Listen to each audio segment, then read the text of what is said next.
Hey guys, it's Dennis here with Revog Games, and I'm joined by Joshua Weyers, all the way in South Africa. and we're here to talk about gaming news, and all that good stuff. This week's not. It's been pretty quiet, to be honest. Like that's Mm. kind of why we were gonna do our podcast earlier in the week, but there just wasn't that much stuff coming out. Nothing big. A lot of minor things. Come out we'll talk about and then we'll delve into some of that stuff. So let's start off. This one was I think recent, and I think this has been something that's been rumored for a while, but now there's a new report that's saying that there's going to be a Grand Theft Auto remastered trilogy. And so, but this trilogy is not 1, 2, 3. If people don't remember, before Grand Theft Auto, there's much like the Fallout franchise. Grand Theft Auto 1 and 2 were these top-down views, right? It was Yeah. 3 that went into the 3D mode, and that's when the game took off.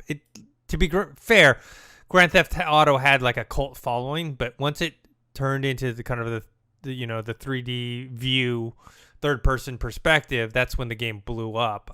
But it's Yeah. not remastering 1, 2, and 3. It's remastering Grand Theft Auto 3, Vice City, and San Andreas. Because that's where it started. Because GTA 3 was the first like 3D one.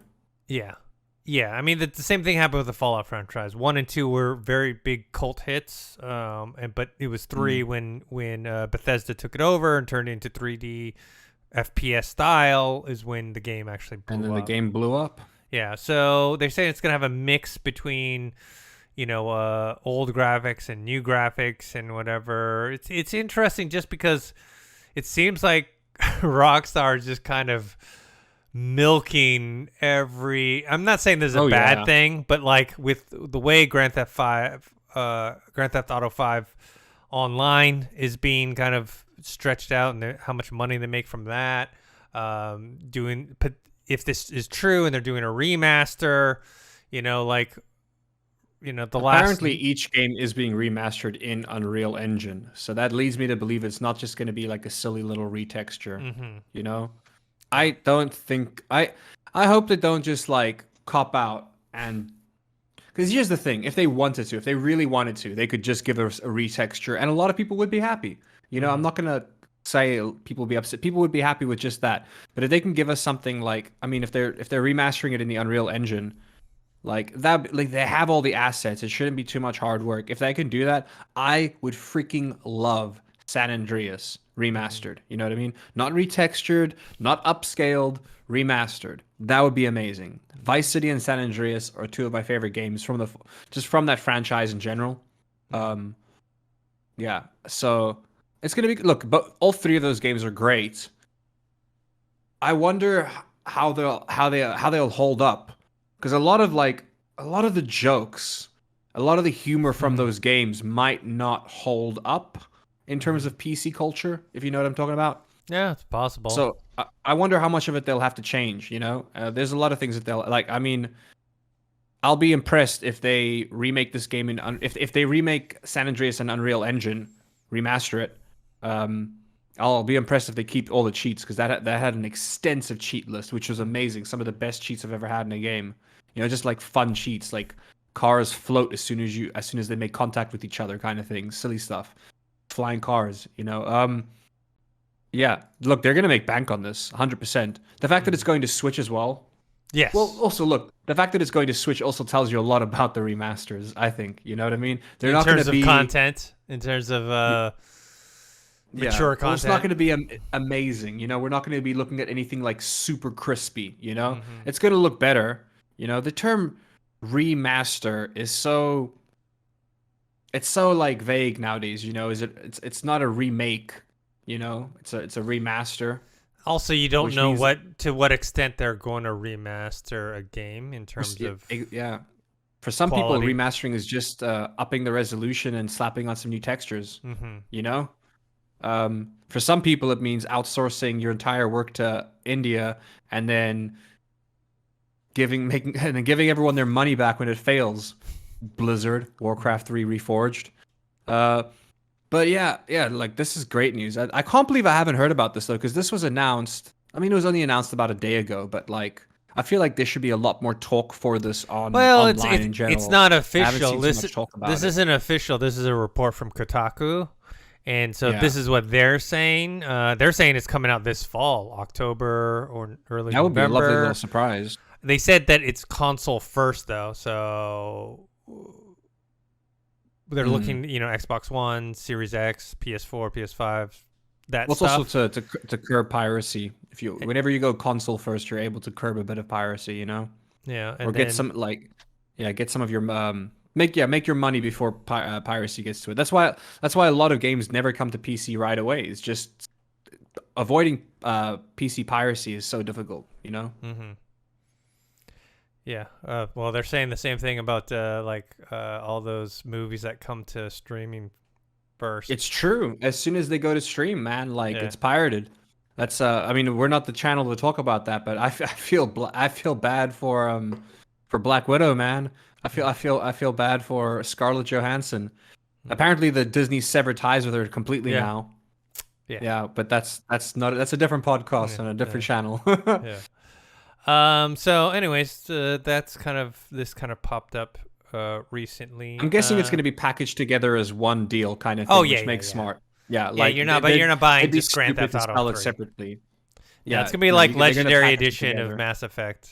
You got like 45. It's gonna be like $45-$50, and they can be. And the reason why that'll be okay is because it is 3 games. Yeah, San Andreas is a long game as well. Yeah.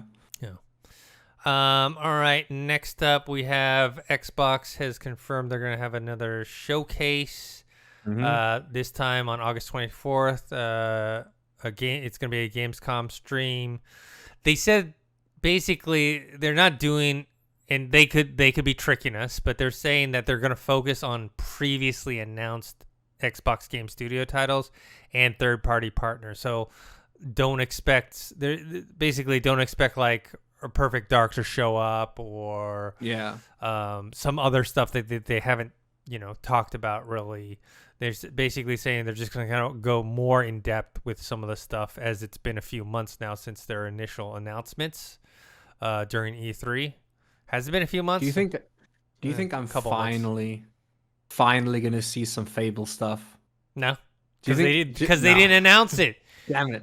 I don't think so, because at E3 they didn't mention it. So maybe if they consider previously announced games true. would include Halo Infinite, Forza Horizon 5, true. Starfield, Perfect Dark, and Fable. They have been announced before.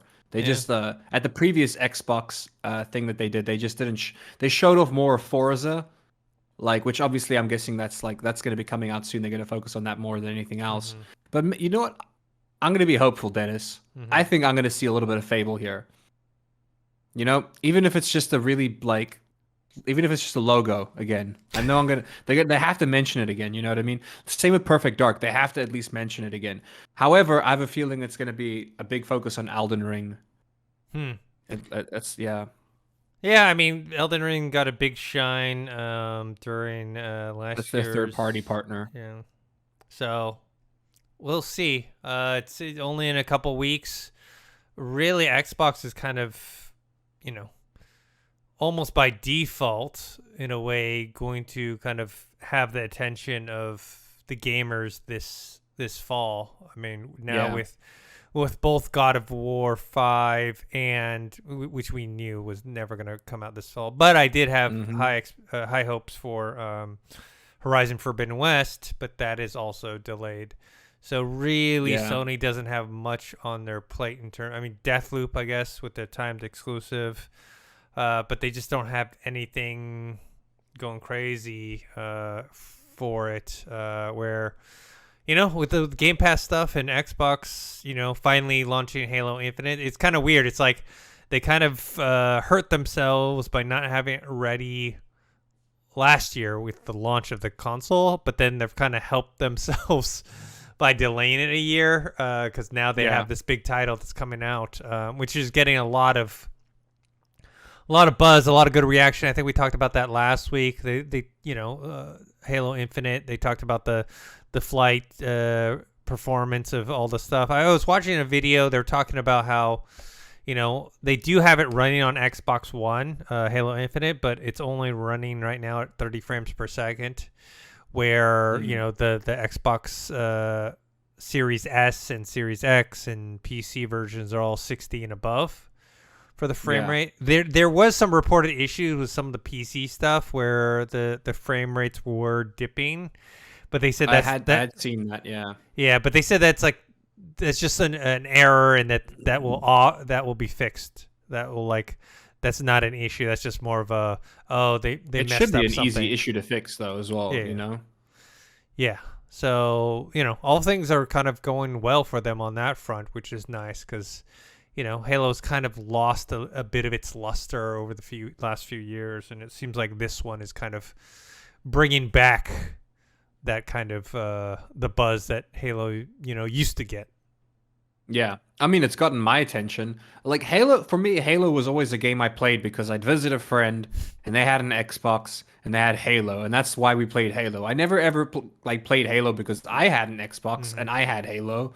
It was always because But now it's like this is the first Halo where I'm like, I want an Xbox. Well, I mean, luckily you have a PC. I don't need one. I have a PC, but if this was happening 10, 15 years ago, I would have wanted an Xbox. But I'm excited for it. This is the first Halo in a long time I've been excited for. Really excited for the multiplayer. I think it's going to last quite a while as a live service. People were happy with the multiplayer that they played recently. Yeah. I saw some cool kill streaks and some cool things happening. Looks like a lot of fun. I genuinely can't wait to get my hands on it myself.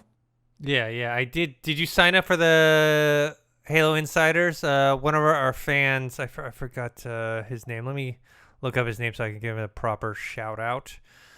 I think I may have missed it. He had told us to sign up for the Halo Insiders so we could possibly get on the next flight. That would be quite sick. So actually, let me give him a shout out. But yeah, right. You should sign up everyone. For the. Welcome. Good afternoon. You should sign up for the. My name's Gabor Sauer. I'm a. The next closed beta or whatever, Yeah. Let me shout out his name here.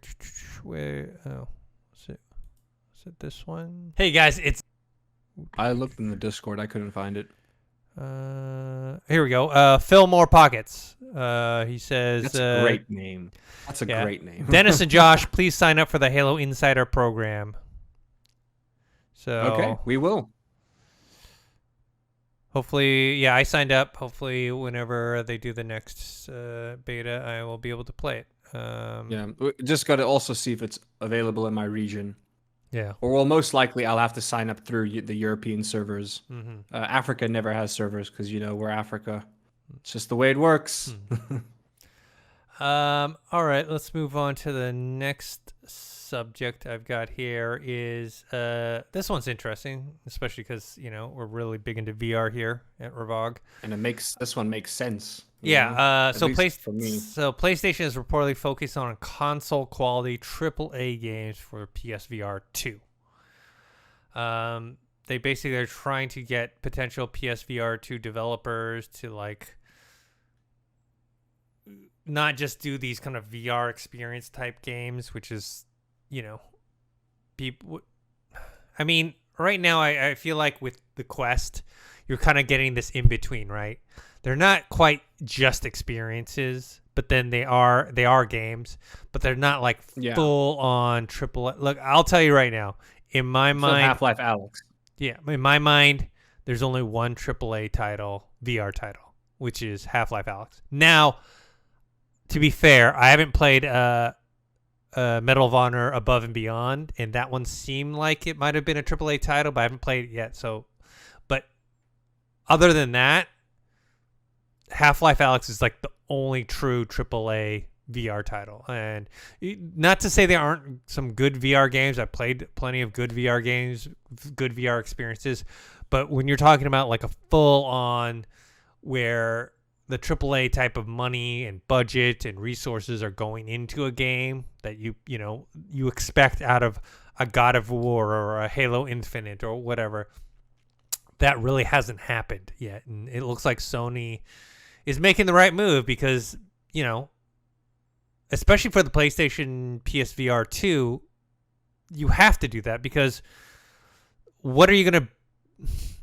you're not going to beat the Oculus Quest in terms of No ways. accessibility, portability, ease of use. None of those things you're going to beat them on. So you can't compete in that arena, right? No one's going to be like, well, I'm just going to get a PS5 and buy a PSVR 2 and then I'm good, Like you have to offer something different, something, if you want to say better than the Oculus Quest.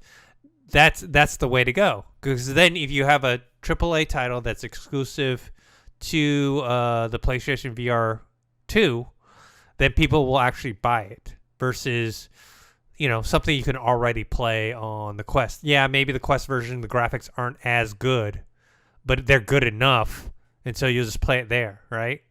They need to make something that makes people go out and buy this thing, So I think that's the right move. The market itself is a lot smaller than... Well, I think they know the market's small, because here's the thing. If you have a PC, you're not going to get the PSVR. You know what I mean? If you have a decent gaming PC that can work and do VR, you're not going to throw down the money for the PSVR. However, if you don't have a PC and you have a PS5, then the PSVR makes sense because you will be able to play games that are a step above the Oculus Quest. Because also, just going back to the first PSVR, the headset is a good headset. The issue was that the PlayStation 4 wasn't going to be like pumping out like high quality VR titles, you know what I mean? It couldn't handle it.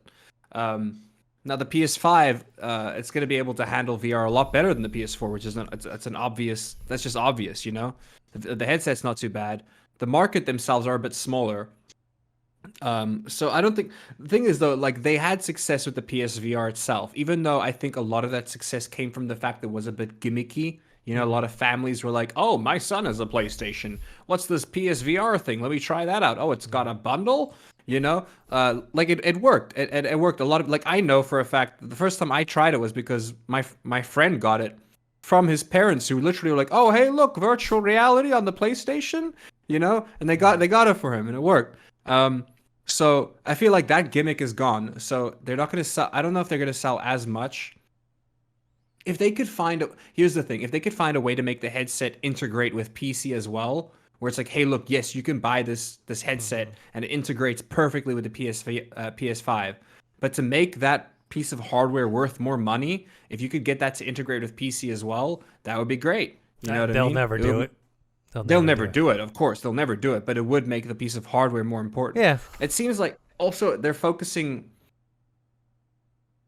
I don't know if it's going to get better or worse because the thing that they're focusing on is money, right? They want games that you can play with or without a VR headset. That's what they said, that they're focusing on games you can play, which makes sense because if you look at the successful stuff on PSVR, it's something like Silent Hill. You know what I mean? That was both VR and not VR, and you just had to buy the base game and you got both. You could choose VR or not VR, and I played them in both. Doom was virtual reality. Skyrim went virtual reality. Fallout went virtual reality. These are games where you can... I mean, they had separate releases for it, but they're games where you can play them with or without the headset. So it seems like they're pushing that, which makes sense in terms of money because like the development of VR... The development of a AAA VR game is a lot of money and it's a risk because you don't know if it's going to be well received. You don't know if the market's big enough for it. You know what I mean? Like the reason it wasn't a risk for Valve was because it's Valve.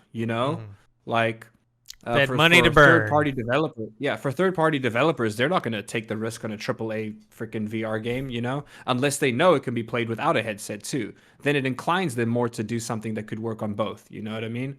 I think the PSVR 2 is going to do pretty damn well. It's just not nearly as well as the Quest 2, Yeah. Well, yeah, it's a whole different market, and that's kind of why they're going this way. They want to go create basically a high end, basically like what Valve did with the Index, right? Valve was like, we want a high end. If you want a high end experience, the best VR experience that you can have, that's what you're. I think it's going to knock the Vive. I think it's going to knock HTC out of the market because it's like if you want to go high end, Index is the way to go in my opinion. Yeah, HTC is already kind of hurting. They're already kind of dwindling. Yeah. Yeah. So I'd say I definitely see the Index being the top dog, and then your Oculus being your entry level slash, if you got the link cable, you can have more. And the PSVR one is just for the consoles. There are a lot of people out there that are strictly console gamers and they're not going to play a PC or they don't like PC gaming. There are a lot of people out there like that, and there's nothing wrong with that. To each their own. And they'll be more excited about the PSVR. Yes, they could get the Oculus Quest 2, which will be cheaper, and it doesn't have cables, and you can play the games without any cables. But you'll be able to play slightly higher end games on the PSVR if you have a PS5. I'm wondering it's just if the price. The price point's the real thing. That's the real question: is what the price point's going to be. Price If point. it's anything higher than the Quest 2, then they failed. Yeah. I'm talking including controllers, including your like hand control. Thank God that they freaking fixed those. Yes. got Well, better, that's what I was motion gonna say. controllers. Is like I know you were talking about kind of the graphical output of the PS4. I actually think the thing that was holding the PS4 VR back was less about the graphical output and more about one, the controllers, and two, the way that those are just bad, man. two, the way it was set up. Just all the wires. It had more wires giant than box, PSP. like and another extra you had giant you need a box, man, webcam. yeah. You need a webcam as well as the sensor. It Yeah. was just. It was a big old mess it's to set true. up. I think you only needed the web. Oh wait, no, I think you need. No, the you webcam need the for webcam. headset too. Yeah, need no, the I know you headset, needed it the webcam. for the hands, but I didn't Yeah. know if you needed it for the headset itself. I don't know, but But, just it was a big old mess. It's just when I think about how Yeah. complicated it was, and so for the PSVR too, they need to make it as streamlined as possible, and I think They need to get an exclusive, dude. They need to get a PS5 VR exclusive. That's what they need to sell this thing, And if that means trying to get Population 1 exclusive to PlayStation VR, Nope, it that can't. could be the thing. It can't because Oculus, like the smart business people they are, bought. They own them now. They They're bought. smart, yeah. I think the company was called Big Box or whatever, and they bought them, just Oh, like they did damn. with Beat Saber. They saw something that was Holy very crap. popular, very specialized towards VR, and they gobbled them up. So now, Population 1 is exclusive to to the Quest, which is great. So Yeah, it's unfortunate because a lot of the game, in my opinion, a lot of the things that I did have. Look, the one thing I enjoyed the most on the PSVR was the Rick and Morty game, but that's because it loved was that low game. res, very cartoony. Yeah, the virtual reality, it was amazing. It was a good price point as well. It was made by the guys who did Job Simulator, which is also a great VR game. Both of those games work great on the PSVR because obviously low resolution, kind of cartoony graphics. But I had a lot of fun playing Doom virtual fucking reality VFR. I also had a lot of fun. Did not enjoy Skyrim in VR so much, but I enjoyed Fallout in VR.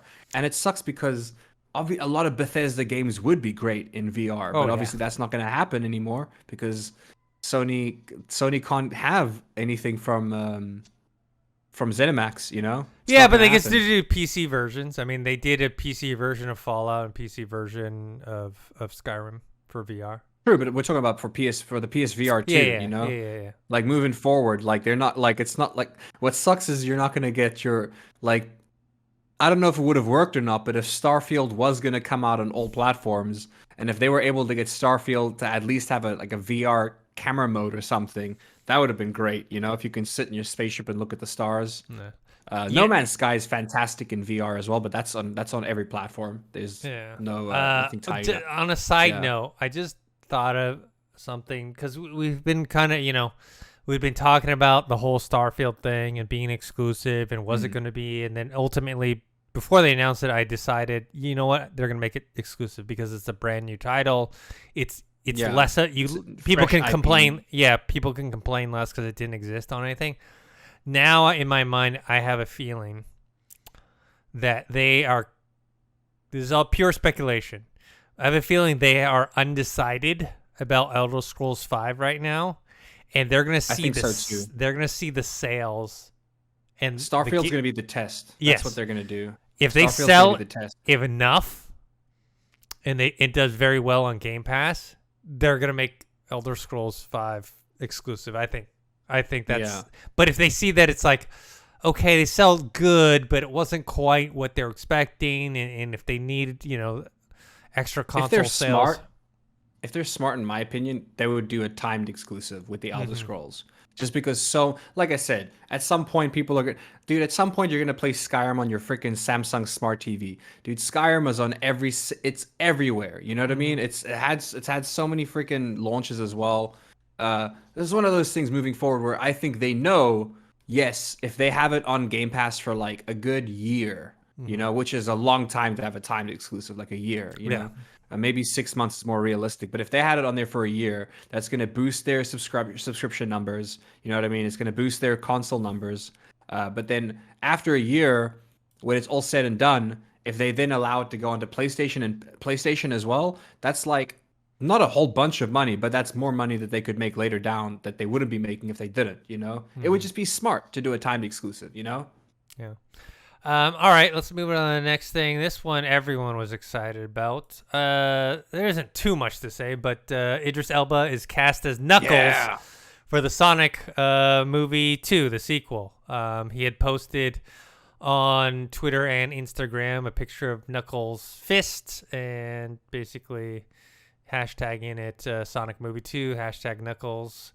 So yeah, everyone was super excited and everyone applauded this casting. They must have purposely timed it just for the Suicide Squad release, because they had just come out both in theaters on HBO Max, which I quite enjoyed. I actually have HBO Max and I still went to go see it in the theater. I am disappointed that, by the way, I like the movie too, but I'm disappointed that not once did King Shark go, "King Shark is a shark," which is his most famous line. It's his most famous line, and who knows? Maybe it's in a deleted scene. He goes, "King Shark is a shark."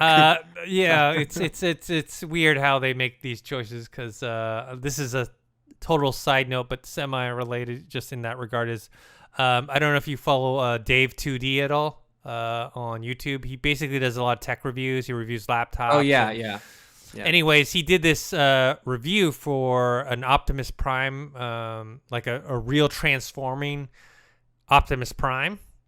Like it's like a full. Like I don't know how much. Or like an actual. It's a car. toy, but it's like Okay. it's like this big. You know what I mean? It's like It's I don't high know. end. Yeah. Yeah, high end. I'm sure it's like I don't know what the cost is for it. Let me actually Probably a look at couple $100. But basically, it can transform by giving voice commands. It actually can pose. Sick. That's sick. But speaking of the like weird things, is so when he was doing this review of it, he was super excited, and it was fun watching him play around with this thing. Oh, it's $750. Anyways, it's super expensive. In order to get him to transform, do you know what you say? You do not say transform. You say convert. So the transformer convert. Yeah. So you tell him to convert, and he transforms. Autobots convert. I mean, the name of the thing is transform. That's so funny. Yeah. Maybe it's a difficult voice command. Who knows? Maybe they're worried people just like saying transform. Convert has a lot of consonants. I don't know. Anyways, that was just a Transform has a lot of thing. vowels.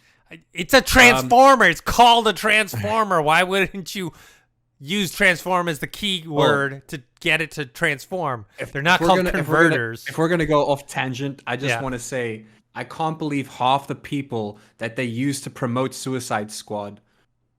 Spoilers. If you don't want spoilers, literally skip the next 20 seconds. I can't believe half the people they used to promote the movie die in like the first 2 minutes. Yeah. It's so stupid. I was so stupid. I was like, oh my gosh, Pete Davidson in a movie? And then boom, gone. I was like, oh, thank you.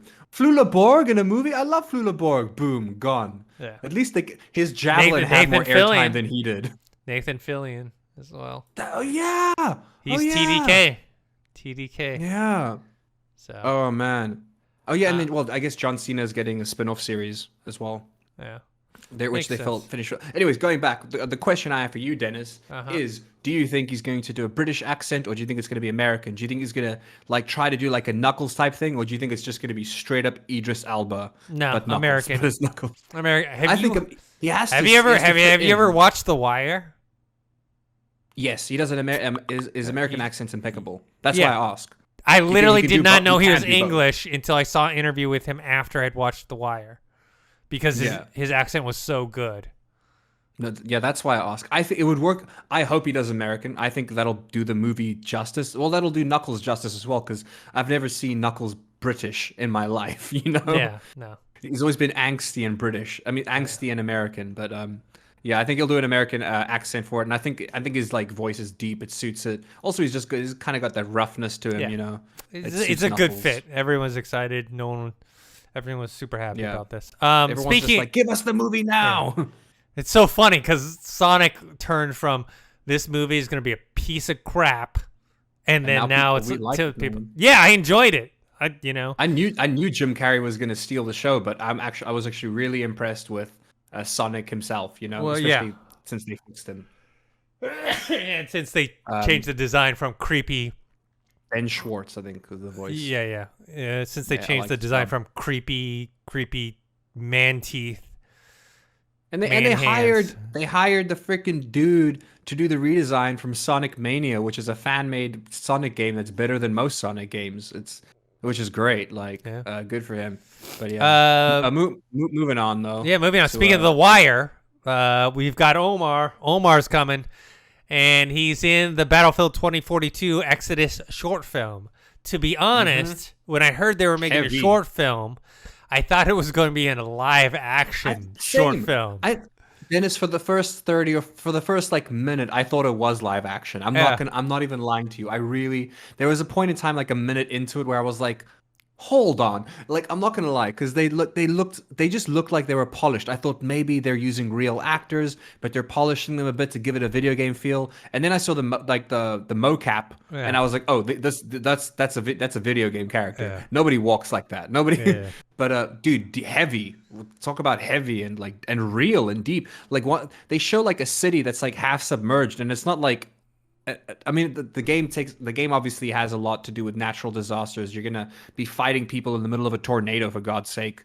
But I love how real the game was, where it's like, parts of like most cities are just gonna be underwater because global warming, and there's quite a grim backdrop because the future is not gonna be pretty. 2042 we're gonna be 2030 to 2040 we're gonna be having flash floods because of the moon, and it was so dark, dude. I thought they killed a kid. At the end of that video, I thought they killed a child. I was like, how could they kill a child? And then you saw the twist, and it was the other guy, and he got a bit of redemption. It was impressive. Biggest takeaway from it was that, wow, it looks beautiful. The fact that there were times where I genuinely thought it was real. It was only on the motion that I realized, oh wow, this is not a real person, because nobody actually moves like that. Really impressed by it. And it actually, because I'll be honest, up until this point, Dennis, I could not care less about the story for Battlefield. For any Battlefield, to be honest. I've never cared about what the hell's going on. You same with Call of Duty for me. Call of Duty and Battlefield, I can tell you a storyline for any of the games and whatever. Yeah. To me, it's just set pieces so that you can do cool. Look, the single player experiences are good on Call of Duty as well. Yeah. And I'm sure that they're good on Battlefield for me as well, but it's just both of those games are one of the things where it's like the day I get that game, the day I install it, I'm going straight to multiplayer. You know what I mean? But that's the big thing though. There is no single player for Battlefield 2042, but they had this kind of short film telling the story, which is kind of weird because I guess it's world building. That's what it is. It is, but you're like, here's the story. Let me go. Where's the single player campaign where I can, they have Michael K. Williams, who I mentioned before, who plays Omar in The Wire. He's the main character in the short film, and they have his likeness and everything in here. And so you're thinking, wow, I'm going to play Omar in this game, and I'm going on an adventure in this, I'm going to save refugees. It's going to be amazing. And there's no single player campaign. So yeah, I wonder if he'll show up in the game. I'm sure he will. I'm sure he will. But what I mean is like they got this narrative going, and then there's no actual narrative, which is whatever, It's once again, it's one of those things where when you're playing the game, you're not going to care No. about the back. You're not going to care. Like I enjoyed the short film. I really enjoyed it. It was good. It was heavy, but I'm not going to care about that when I'm freaking driving my quad bike off a building and then parachuting onto a plane and like pulling a 360 no scope off of that. Yeah, I'm not going to care about the backdrop. Like, I get it. The world's messed up. You don't have to tell me the origin story of a storm. I understand how storms work, you know? Mm-hmm. I understand how global warming works. Yeah, Just let me play the game already. Some people don't. All right, let's move on to... I put this one in here. Star Wars Tales from the Galaxy's Edge. Last call. There's official teaser trailer. This is exclusive to the Oculus Quest. Very interesting. It looks cool. Star Wars Tales from the Galaxy's Edge has some of the best graphics for the Quest 2 specifically. Like where I always mentioned, it kind of almost borders getting close to that PSVR look. Not quite, but it's definitely one of the best looking Quest 2 games out there. They were able to get away with a lot by making it a bit more cartoony, you know, just a little bit more cartoony. But there's still a lot of the textures look good and the models look good compared to most of the stuff. True. That's the thing that stood out for me. It leaves a little to be desired. Like I kind of want a bit more crispness, but then again, once you're in VR, once you have the headset on and you're like in a 3D space moving around these people, you're not going to care about the crispness, you know? You're going to be so immersed, it's not going to matter. Yeah. I guess the only thing for me, it looks good. I'm excited. I'm probably going to get it. The only thing for me is I like that puzzle games. Yeah. The thing is that it's a little late, I guess. I don't know. Late's not the right word. Just like the hype of the first one was a lot, and then it came out and everyone played it or whatever, and then people were kind of like thinking, all right, the next kind of component to this was going to come out relatively soon, 2-3 months, after the first one. But it's basically been a year now, and maybe COVID had a lot to do with that, but it's just not, the timing is not as, it's not taking advantage of kind of the momentum the first game got, where now it's like, hey, by the way, when they announced this, I not forgot about the game, but I forgot that there was another part coming, Yeah. So same here. I mean, it's marketed, so for me, I don't think it's marketed that well at all, because I thought it was just the same thing, just like re-released. I didn't know it was an add-on, but it does look fun. That's my takeaway from it. It looks fun. Yeah, it's interesting because the first, because this comes from ILM X Lab, the first 3-part game that they made, which is the Vader Immortal, graphics were good, but weren't as good as this one. Very heavy on story, and interaction was more limited. And so that was kind of the criticism, even though it was a wonderful experience. Did you say you think the graphics look better here than in Vader? Yeah. Oh wow. Yeah. I thought Vader looked better, but maybe I just I think you're just thinking of Vader. Heart-shaped glasses on. Hey, you're also thinking of Vader, and the environments are kind of more contained. You're standing in the same spot. That's true. From half the time in Vader. Yeah. So, but then this game came out, and this was kind of less heavy on story and more on the actual gameplay and mechanics, puzzle. And so I kind of hoping maybe this one will be a blend of the two, So we'll see. All right, let's move on to the next one. We've got this is interesting. So Typhoon Studios, which was one of the in-house developers for Google, it shut down earlier this year. Remember, Google decided they're not going to do any more, and I think this is a huge mistake, especially if you're going to get into this streaming business. You need exclusives, but anyways, they decided to shut down the studio. Anyways, kind of the upper management from that studio and some of the developers went on and basically reclaimed the rights to the IP they were working on, Journey to the Savage Planet. So they basically bought the rights back from Google and reformed a new studio under the name Raccoon Logic.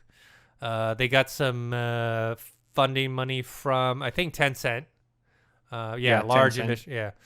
And so they are now going to be working on this game, and it was originally going to be released in January 2020 for the PC, Xbox One, and PS4. I assume whatever version this is going to be multi-platform as well. So are they talking about a fresh IP or a sequel to Journey to the Savage Planet? I would assume. I mean, it was released on Google Stadia on February 1st. Here's the thing as well with year. Journey to the Savage Planet. Even though I didn't like the game, the way it's set up is like it's set up where like they built a universe, so they could easily do like 100 games. They don't have to be sequels. They can just be set in the same universe, if that makes sense. Yeah, so I assume they're going to make either a sequel or a spin-off or something to do. I mean, why spend all that money? I guess basically they feel very strongly about the concept and the core principles of this game, and then maybe that it just maybe Google interfered too much. We don't know. We weren't there. I just think the game's not fun. Like Okay. I don't want to be that guy, but I've played it. And It's just it's funny. Like it is like it looks pretty. It looks funny. It has a lot of life and a lot of heart to it if you play it. But something about the game I got bored after half an hour. And I usually like these like crafting survival type games kind of thing. You know what I mean? It reminded me a lot of Subnautica in a way. But yeah, after 30, I don't know. I just stopped caring 30 minutes into the game. It looked good though, looked very good. Yeah, so interesting to see how that plays out. All right, this one is interesting though. I'm gonna have to wait longer than everyone else because they have not wait because the game's already out, but basically Hellblade, Senua's Sacrifice. Senua. They have an optimized version for Xbox Series X and S, and they said they also are working on a version for PC. There's already a PC version, but they're gonna work on an optimized version to include ray tracing and all that good stuff. I was gonna say that'd be sick. But it's not the PC version isn't coming out until next year. The Xbox Series X and S one is coming out soon. So I wanted to play this game because I've heard a lot of good buzz about it. It is good. It's beautiful as well. But now I gotta wait because yes, I can download it right now and I can start playing right now. But why not just wait until next year when they have the optimized version out, and then I can play that version. You know what I mean? Also, knowing you, Dennis, you're always time constricted. By the time you finally get to finish it, it will have released. They would have released the updated version. Yeah, probably. Soul crushing. Yeah, I mean, the only reason I just finished the sentence because I was just like in love with that game. Yeah, look, honestly, the game itself, even like it's gonna be sick with ray tracing, it's still a beautiful game without ray tracing. Like it is still a really I was blown away by the graphics when the game came out. Yeah, so I'm excited for that. The trailer looks great. Now Microsoft has bought Ninja Theory, and the other part of it is it's free. The new version is free, which people were very, very happy about. I saw Microsoft getting a lot of goodwill from fans with how they've handled Game Pass and how something like this is free optimized version.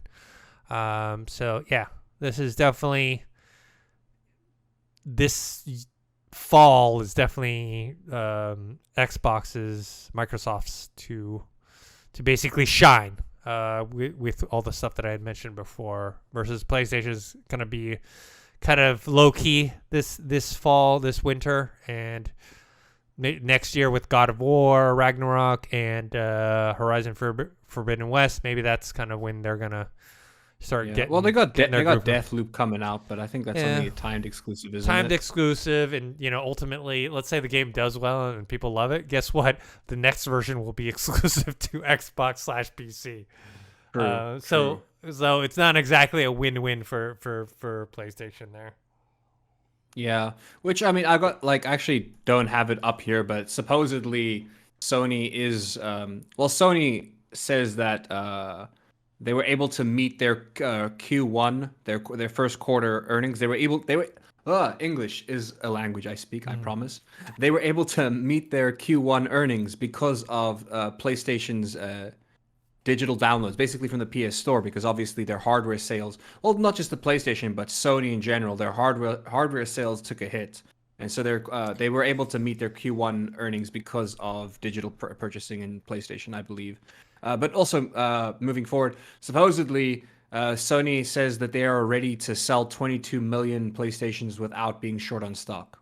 That's good news. I mean, the limitations of Sony selling their hardware have been constrained by themselves and their supply chain versus, versus people not. The demand is there. It's the supply, which is supposedly they fixed it. Well, or at least who knows how quickly 22 million consoles are going to sell or not. But they're ready to push out 22 million consoles without having to worry about supply issues, which is good for them. Now they just need games. They just need games, Dennis. Yeah. Oh man, everyone's gonna play Miles Morales and like Ratchet and Clank, and then they're gonna be done with it. Returnal. Which is great. Well, Returnal you can play over and over again. Hey, Hades is on Game Pass. If anybody's I know, wondering. I downloaded it. Now that I finished the Ascent, I'm gonna get into some Hades next. Yeah. So we can talk about that next week, especially for me being a first-time Hades player. It's so good, man. Oh, and you and me still need to do the Ascent review. I'm hopefully you can play some more after this. Yeah, hopefully you can. I think I'm close to being finished with it. I gotta be. If I'm level 22. Yeah, I finished it. I've been doing every mission I come across, so I don't know how far I am, but I finished at level 30, 31, and I did some side missions. I didn't do every side mission, but I did a good chunk of side missions in the main mission. Anyways, that game is exclusive to PC and Xbox, even though Microsoft doesn't own that company. Though if they were smart, they would go buy that company right away. If I were Microsoft, they should go buy Neon Giant. Right. You know what I want, Dennis? And this is not something that everybody wants. There's not a demand for this, but I would do so well. Is I would love a pixel version of the Ascent. Just like because whenever I see screenshots of that game that hasn't fully loaded in full resolution, it looks beautiful to me. As like honestly, like as like a 32-bit game, it looks like if you had like beautiful pixel art, like did it from the ground up, I feel like it would have been just as cool to play.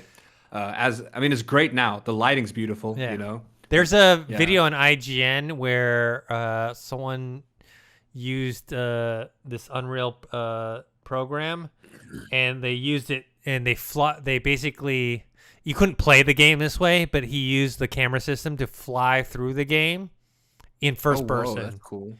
You can see it on IGN right now, and you can see how good the graphics actually are. Like, right, you're looking at the isometric level, but in the first-person view, you're looking like, wow, they put the actual detail into the game where you could actually play first-person. It's crazy. When we played the game the other day, I remember telling you, I was like, I wish this game had a mode where you could go first-person just to look around. Like, you don't have to be able to move. Like, a lot of old early 2000s, late 90s games did that on the PlayStation, where it's like you could click a button. Like before first person was like a big thing. I mean, you had FPS games, but for platformers and stuff, you could click a button, go into first person mode just to look around the room you're in. You're like, you couldn't move or anything, but you could like, that's basically what this is. Yeah, I would have loved that, just to be able to go first person. I know, I get that I can't do combat. I get that I can't move around like that. But even if I just get to stand still and look at the NPCs around me, I'd be so happy. And the crafts and the shops, and because the game is like like you said, a lot of detail went into that game. If you played this game first person, you would never beat it. It'd be impossible. Oh yeah, to beat. It's impossible, man. You don't have the environmental awareness. How are you gonna dodge the bullets? Yeah. And how are you gonna kill anything? There's so many enemies coming at you at the same time. You couldn't do it. So, anyways, my last thing is just this day. The Blair Witch VR edition. They have a launch trailer for it. It's gonna be available on PSVR and Steam. You know, this game already came out, just the regular Blair Witch game, but the VR version is now coming out, which is interesting. I never played the original, so I'm not too sure how it would work. But it's on Game Pass. It's on Game Pass. So hell yeah. Well, not the VR, not the VR version though. Just the regular version. I just know that horror works well in VR. You know, Yes. it just does. Getting scared in VR just works. So it makes sense, you know. Once again, I haven't played Blair Witch Project, the game itself, so I don't know if the game is scary.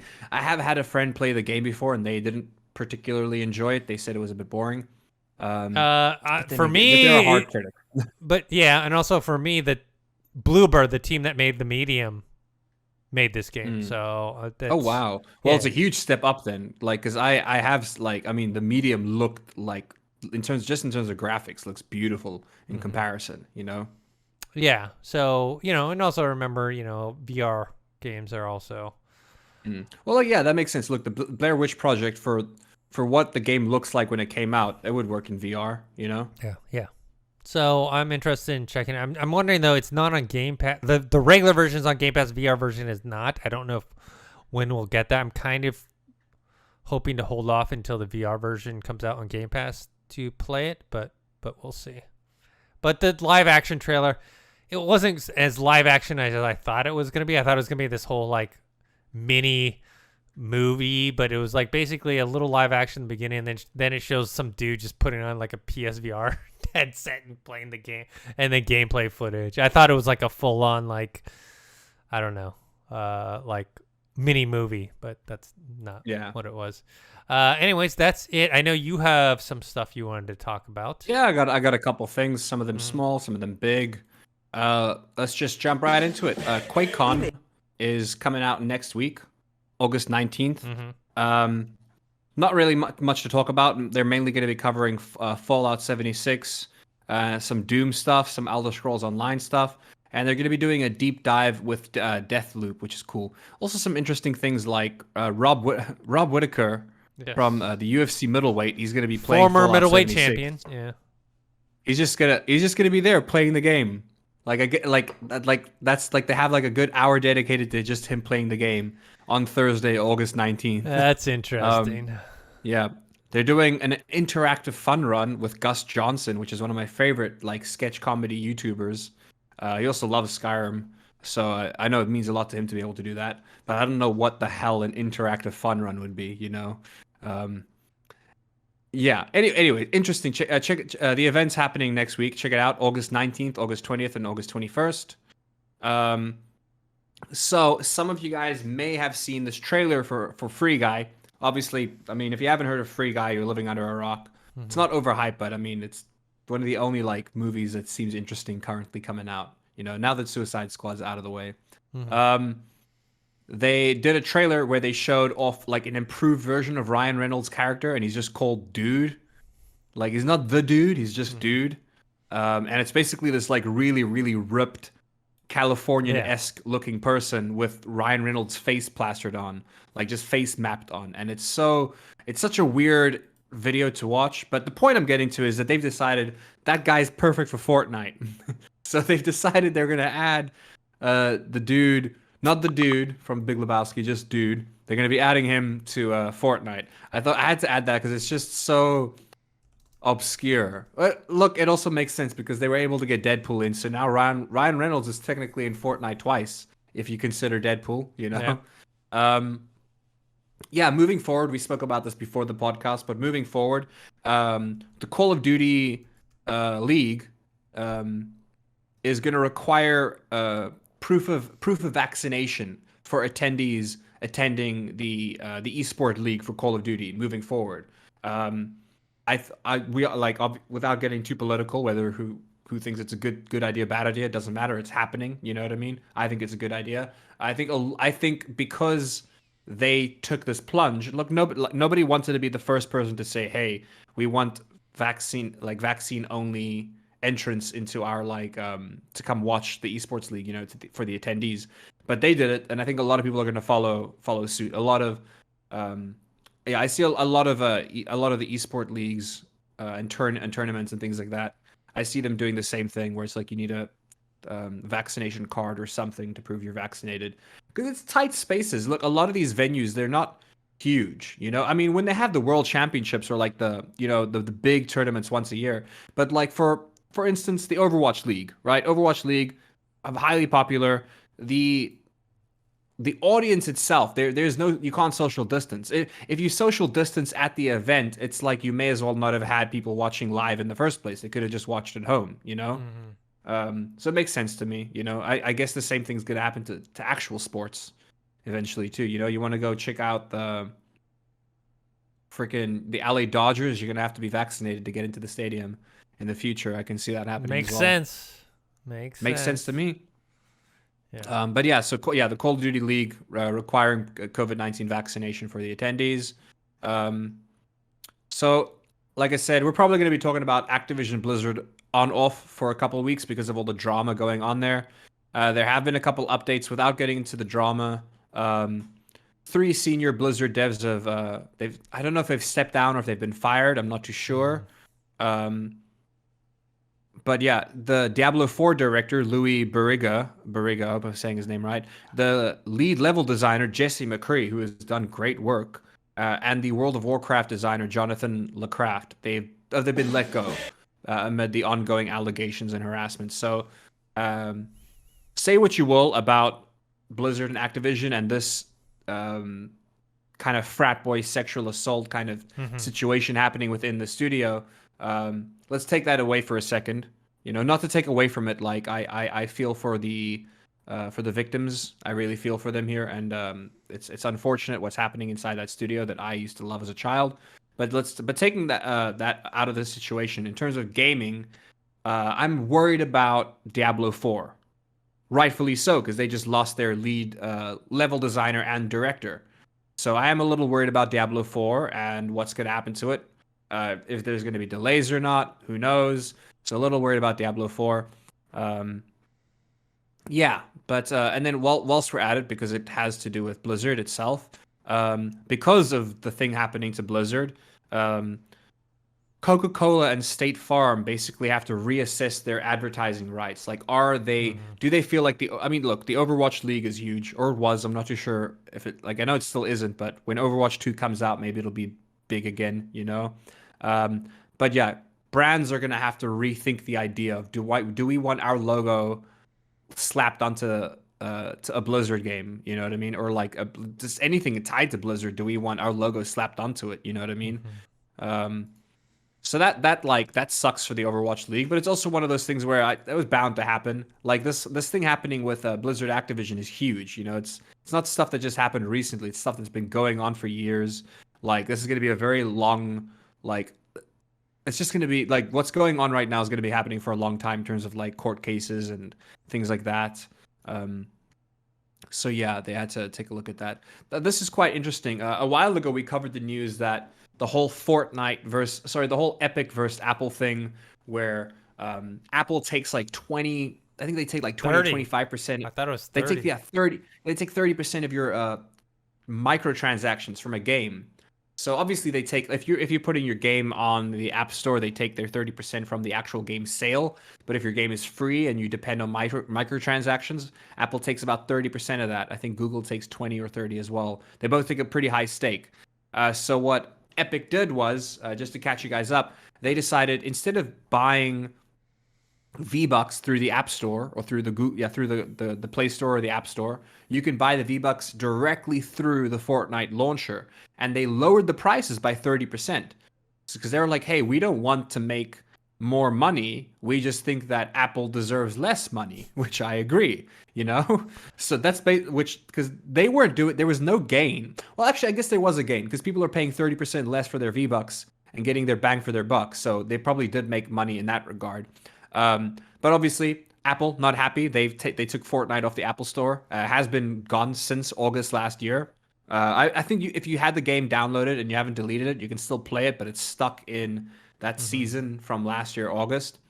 But now moving forward, it seems like a new bill is getting passed by the Senate, a new Senate bill, which kind of takes Epic's side in all this. Like, not specifically, they're not siding with Epic specifically. They're not choosing sides, but the bill's kind of on the side of where it's like, hey, they're starting to realize the monopoly that Apple and Google have within the Play Store and within their phones. Like, specifically, Apple has a hell of a monopoly. I don't think it's possible to download third-party app stores on the Apple on your Apple phone. You know, I'm not too sure.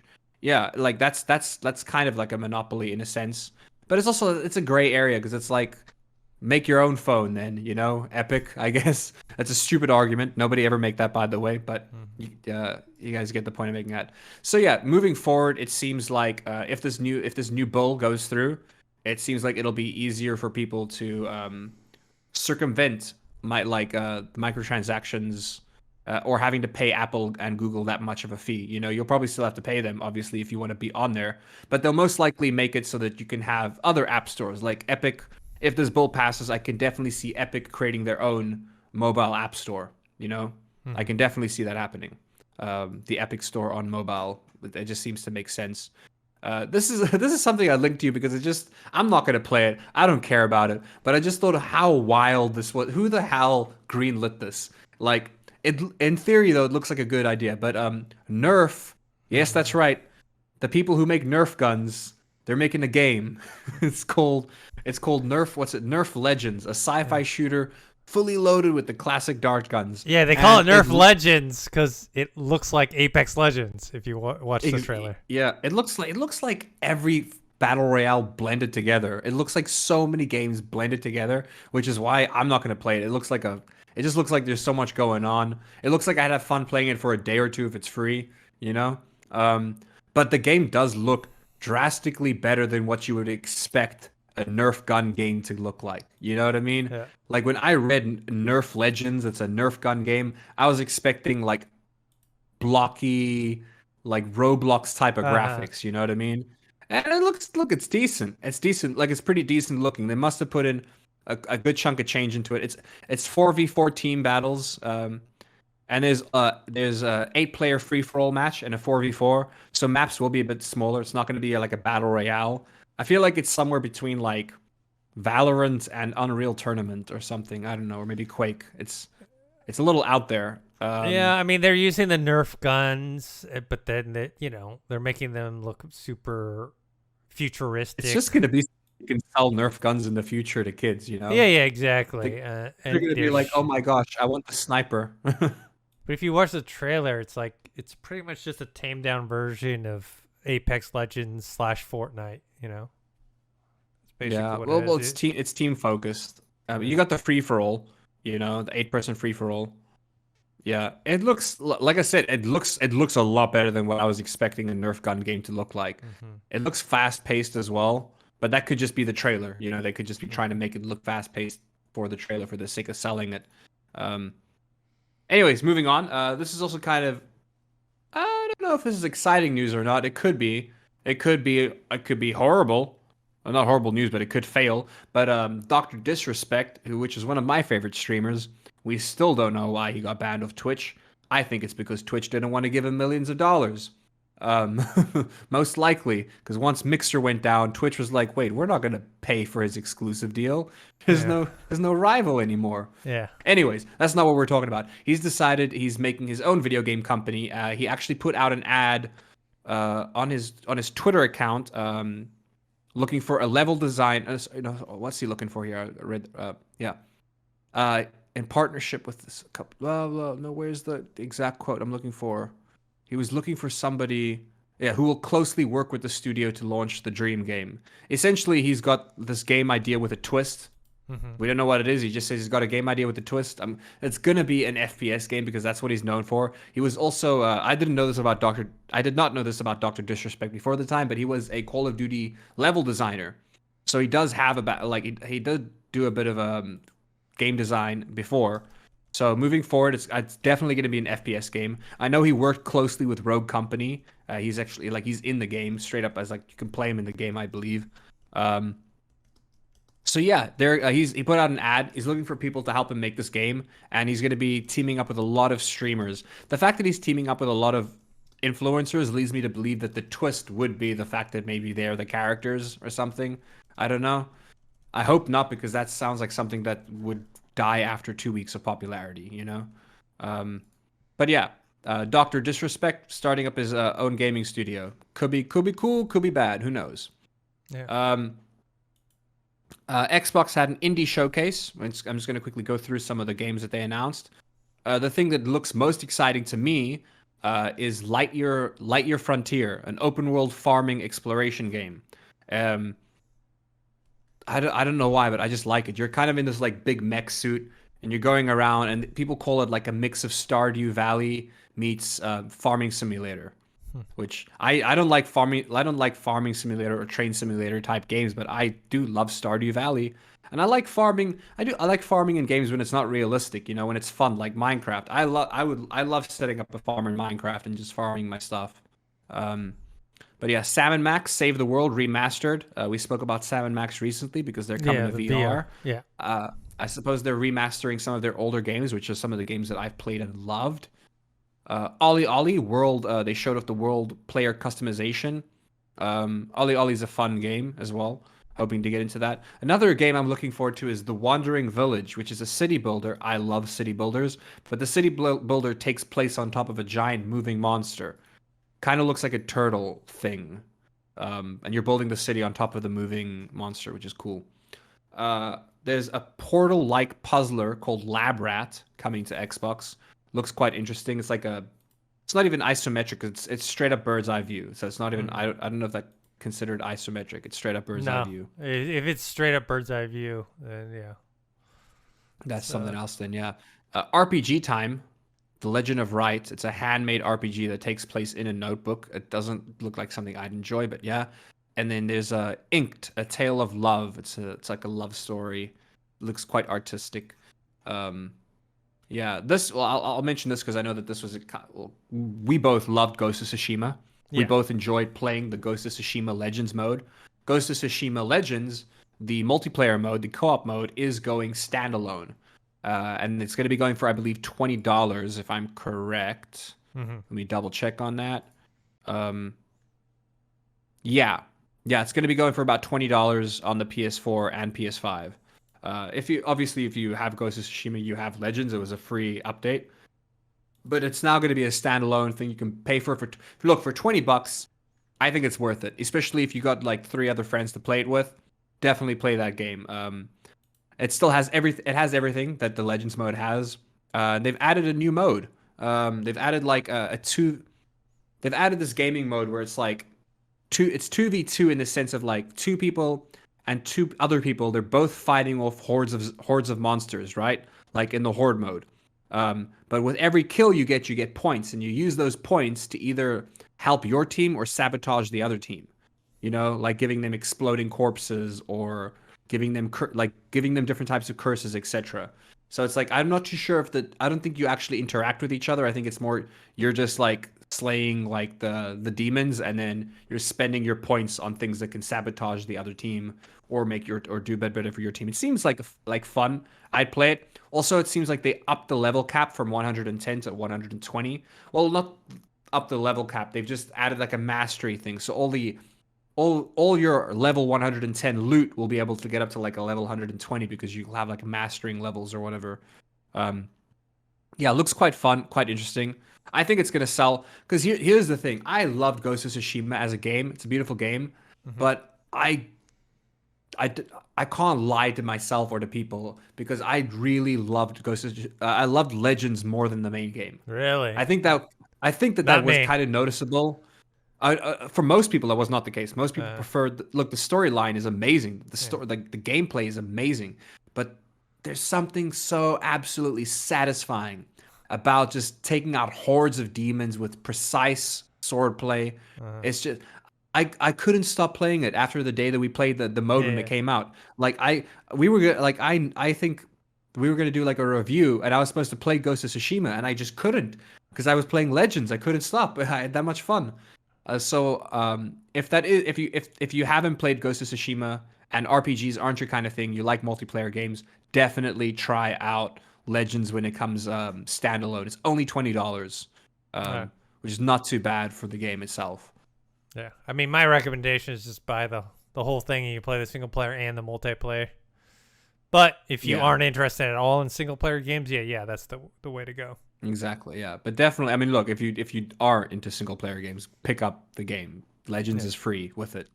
Right, so we spoke about the Ascent briefly, but supposedly the game got patched just about 6 days ago because the Xbox Game Pass version of the game didn't have ray tracing, but the Steam version did. Yeah. So supposedly you can now do ray tracing in the game, though you and I both looked and I updated my game like 2 days ago after they released the patch, and I still don't have ray tracing in my game. Me either. So I don't know if it's a bug, but supposedly ray tracing is there though. I As bet well you as the they update fixed- is there, but the Xbox app itself is probably not. Yeah, it's probably that. The Xbox app But- has issues. It's still in beta, so yeah. And then also they fixed some co-op bugs. And That's then I good. have some like, well, they're not game. It's not gaming news. It's like nerd news. But I'm excited about it, which is that Funimation completes its acquisition of Crunchyroll for $1.2 billion, that's a big. Well, I mean, look, it's an entire streaming service. To acquire it would cost a lot. You know what I mean? Yeah. The reason I'm excited for this is because for most people, for most die-hard anime fans, you have been forced to pay for two separate subscriptions to two separate platforms because of exclusivity. You know what I mean? Yeah.